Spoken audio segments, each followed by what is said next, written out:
Thanks again for listening to Unmetered, brought to you by Middle Tennessee Electric.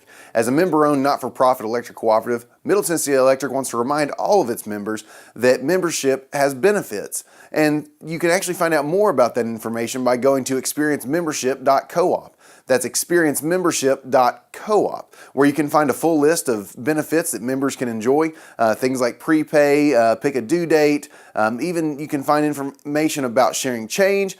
Plus, you can also get a few energy efficiency tips, one of which is to make sure that you change out your air filter. Right now, as the high allergens are coming on. If you've got pets in the home, if there is any type of allergens going on, that air filter can clog up and reduce the lifespan of your HVAC unit. So be sure that you're changing that out every single month if needed. Sometimes you can get a longer period, but again, you're going to want to make sure that you're checking that to make sure that it is not getting overly clogged up.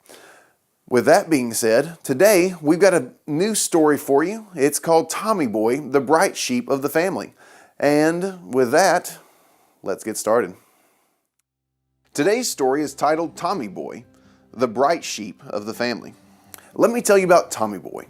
Tommy Boy was born in Ohio and moved to Michigan in the 60s, an area of the country we often associate with manufacturing and industry leaders in a time of experimentation and exploration. Now, when I mention Tommy Boy, you might automatically visualize Chris Farley or David Spade driving the country in a dilapidated and ridiculous car, selling brake pads in the most unorthodox manner. Tommy Boy was unorthodox, but he was far from comical in his approach to changing the world.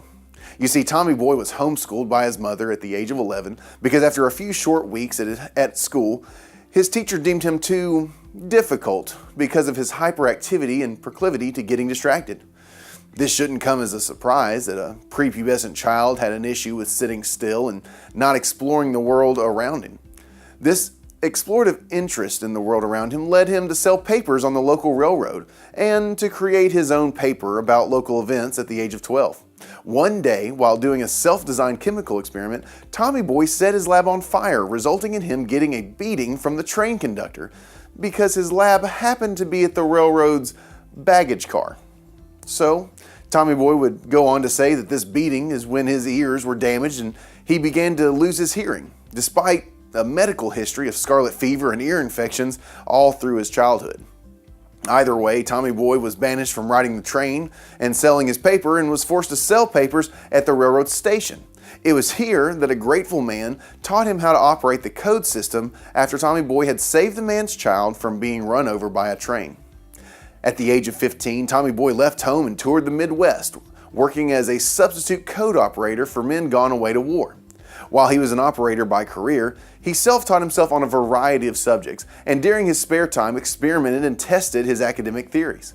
His loss of hearing forced him to leave the business 7 years later when the code began requiring the use of a sounding key, which left Tommy Boy at a disadvantage and subsequently unemployed. Upon returning home to find his father unemployed and his mother fighting mental illness, Tommy Boy decided to move to Boston, the epicenter of science and culture in America, and to send money back to his destitute family in Michigan. He began working for the Western Union Company, and it was here that he developed his first patent, an electronic voting recorder. However, it was a device that legislators could use to tally votes, but lawmakers had no interest in it. A year later, at the age of 22, Tommy Boy decided to move to pursue his dream of being an inventor. It was in New York City that he developed his first invention, a universal stock printer, which was sold for $40,000.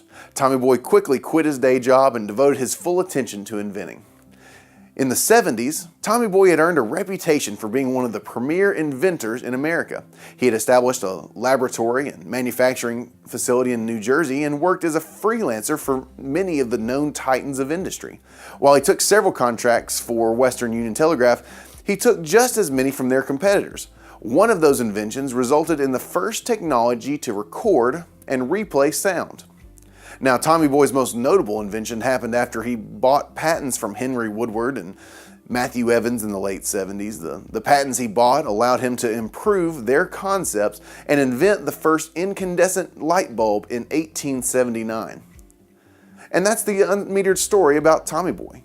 or better known as Thomas Edison, the famous American inventor and business leader. Edison went on to create many devices that used electricity, besides the light bulb, before he died in 1931. 5 years later, in 1936, Middle Tennessee Electric was founded to run electricity to rural Tennesseans. This service allowed farmers to use Edison's light bulb in their homes, their barns, their shops, and just in general to improve their quality of life and their local communities. Thanks again for listening this week to our unmetered story about Tommy Boy, the bright sheep of the family, or as most people call him, Thomas Edison.